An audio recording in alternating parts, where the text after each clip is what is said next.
Public news 9 టీవీకి స్వాగతం.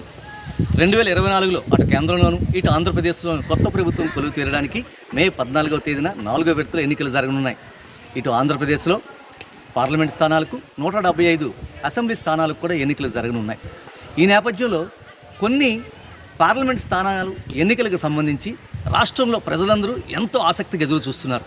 అందులో మరీ ముఖ్యంగా సీఎం జగన్మోహన్ రెడ్డి పరిపాలనా రాజధానిగా ప్రతిపాదించినటువంటి విశాఖపట్నం ఎంపీ స్థానం. విశాఖపట్నం ఎంపీ స్థానం ఎప్పుడూ ప్రత్యేకంగానే ఉంటూ వస్తోంది.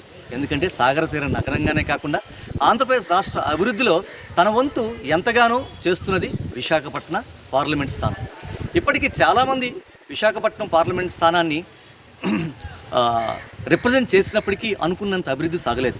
అయితే గతంలో విశాఖపట్నం పార్లమెంట్ సభ్యులుగా చాలా ఎక్కువగా గుర్తింపు పొంది దేశ స్థాయిలో విశాఖపట్నం పార్లమెంట్ స్థానానికి గుర్తింపు తీసుకొచ్చి విశాఖపట్నంలో దీర్ఘకాలికంగా ఉన్న సమస్యలు పరిష్కరించడంలో కృతకృత్యులైనటువంటి ఎంపీలు చాలా తక్కువగా ఉన్నారని చెప్పుకోవచ్చు.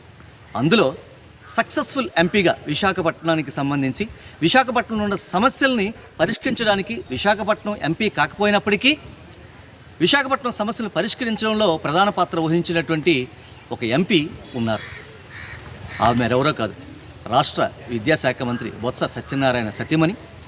పలుసార్లు ఎంపీగా వ్యవహరించి తన ముద్రను ఎంపీగా ఘనంగా ఆంధ్రప్రదేశ్లో చాటినటువంటి వ్యక్తి మాజీ ఎంపీ డాక్టర్ బొత్స ఝాన్సీ లక్ష్మి గారు. ఈమె బొబ్బిలి ఎంపీగా వ్యవహరిస్తున్నప్పుడు 2009లోనే విశాఖపట్నానికి సంబంధించి స్టీల్ ప్లాంట్ సమస్య పరిష్కారానికి తన వంతు ఎంతగానో కృషి చేశారు. ఆ విషయం చాలా తక్కువ మందికి మాత్రం తెలుసు.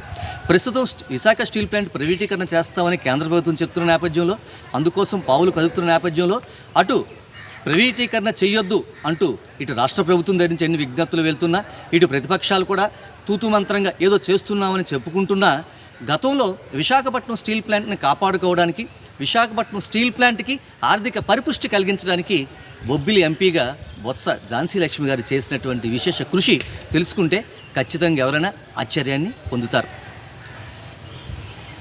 ఫిబ్రవరి 18వ తారీఖు 2009లో ఆమె పార్లమెంట్లో మాట్లాడుతూ క్యాప్2 మైన్స్ విశాఖపట్నం స్టీల్ ప్లాంట్కి కేటాయించాలని కోరారు. మిగతా ప్రైవేటు స్టీల్ ప్లాంట్లకు ఏ విధంగా అయితే గనులు కేటాయిస్తున్నారో విశాఖపట్నం స్టీల్ ప్లాంట్ కూడా అలాగే గనులు కేటాయించాలని కోరారు. అప్పుడు ప్రధానమంత్రి మన్మోహన్ సింగ్ గారు కూడా విశాఖపట్నం స్టీల్ ప్లాంట్ అభివృద్ధి చేయడానికి 3.6 MT సామర్థ్యాన్ని 6.3 MT సామర్థ్యాన్ని అంతవరకు పెంచుతూ సుమారు 8,692 కోట్లు రిలీజ్ కూడా చేసినటువంటి సందర్భం. అది కేవలం అప్పుడు బొబ్బిలి ఎంపీగా ఉన్నటువంటి బొత్స ఝాన్సీ లక్ష్మి గారు చేసినటువంటి కృషి ఫలితమని ప్రత్యేకంగా చెప్పనవసరం లేదు.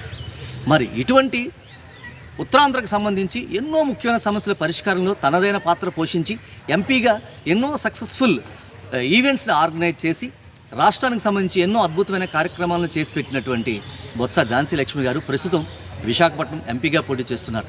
బొబ్బిలి ఎంపీగా, విజయనగరం ఎంపీగా తను ఎంపీగా ఉంటే ఏ స్థాయిలో రాష్ట్రానికి మరి ముఖ్యంగా ఉత్తరాంధ్రకి ఎంత మంచి చేయగలనో ఇప్పటికే నిరూపించారు.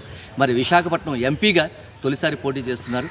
విశాఖపట్నం ఎంపీగా ఈసారి ఆమె గెలిస్తే ఖచ్చితంగా విశాఖపట్నంలో దీర్ఘకాలికంగా ఉన్నటువంటి సమస్యలన్నిటికీ పరిపూర్ణమైనటువంటి ఫుల్ స్టాప్ పడుతుంది. అంతేకాకుండా విశాఖపట్నం స్టీల్ ప్లాంట్కి గత వైభవం ఖచ్చితంగా వస్తుందని చెప్పడంలో ఎటువంటి సందేహం లేదు.